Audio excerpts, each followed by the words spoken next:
4 members of the Sugar Company of Jamaica team, including the managing director and the general manager, took place at the SEJ's offices on March 10, 2022. What?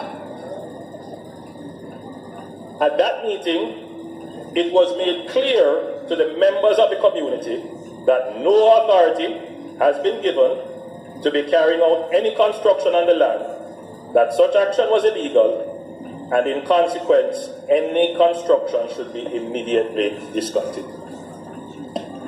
At no time was any permission given to anyone to carry out any construction on any part of any land owned by the SEJ in Clifton or elsewhere.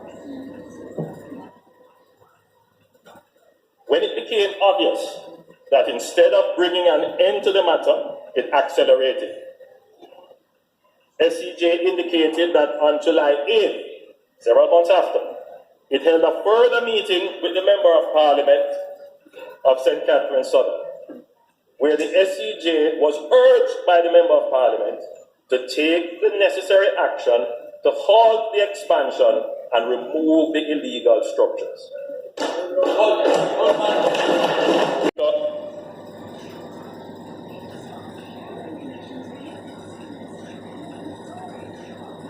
Let me note that it was brought to my attention that SEJ staff were fearful of acting,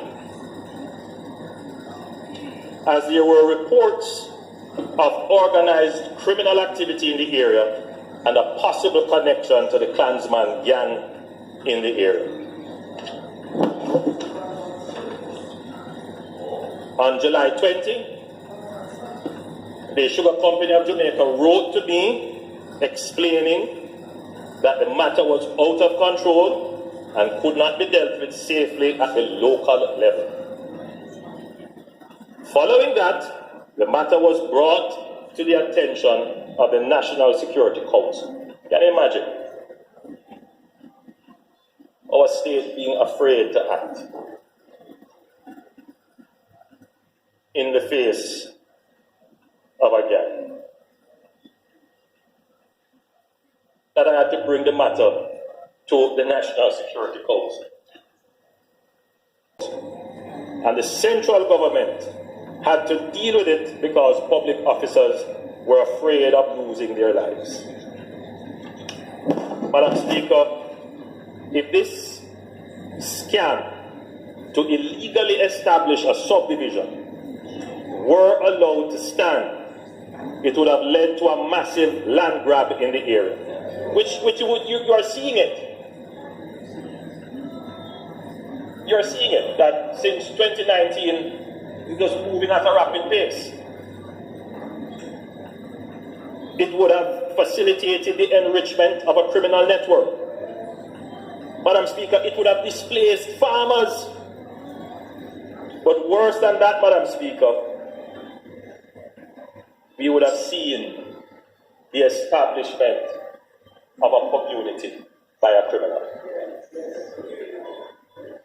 That is the worst thing.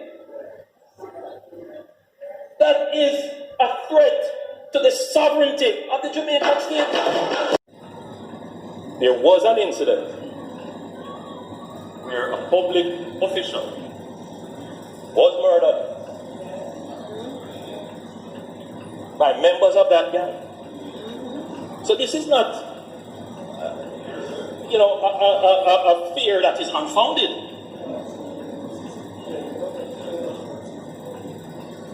That is somebody who I know personally. It was not a fear that was unfounded or unjustified.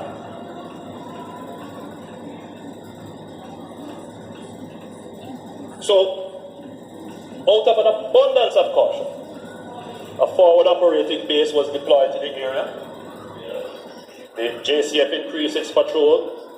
We increased our security around certain personnel. They might not even know that that has happened, but it has happened, to protect them. And we continue to give that coverage and blanket, just in case anybody wants to think anyway.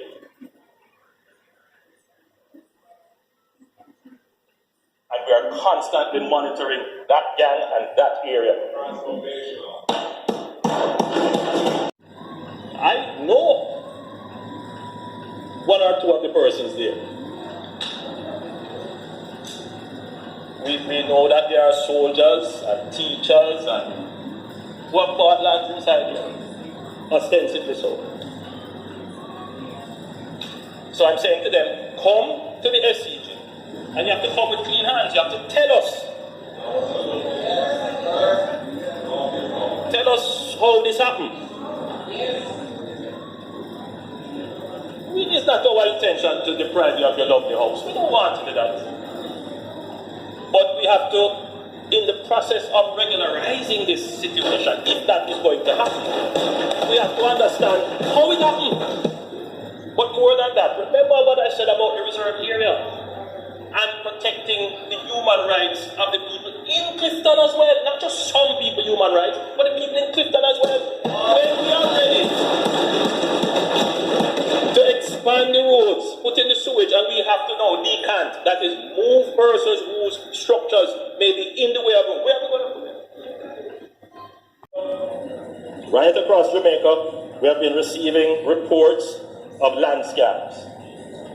Mount Edgecombe in St. Anne, Member of Parliament has been bringing it to my attention and the former Minister of Housing's attention about it.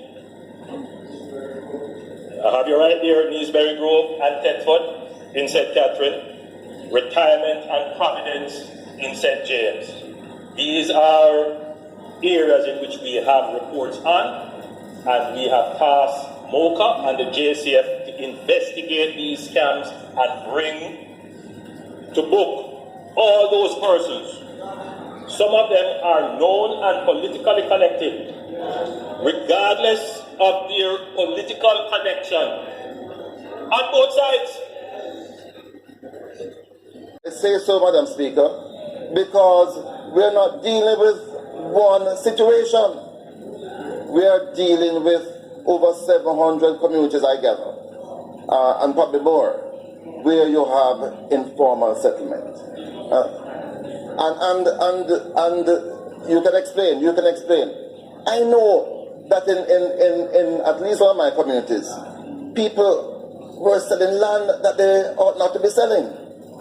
And yes, no, you have to report it to the police, but again, the people who are doing the selling, those are the people you need to target. Those who are honest persons who are trying to get a piece of land. I don't think those should be the ones who are targeted.